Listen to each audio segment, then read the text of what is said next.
Sumuko na si dating Senador Ramon Bong Revilla Jr. sa Campo Crame, agad na isinalalim sa booking at documentation procedures ng PNP Criminal Investigation and Detection Group o CIDG. Kasunod ito ng inilabas na arrest warrant ng Sandigan Bayan 3rd Division laban sa dating senador at iba pa kaugnay ng kasong graft at malversation dahil sa Ghost Flood Control Project sa Pandi, Bulacan.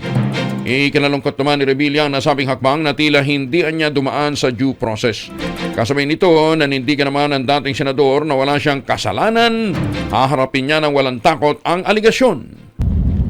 Nakakalungkot po, parang wala yatang due process. Pero ganun pa man, haharapin ko to ng walang takot. At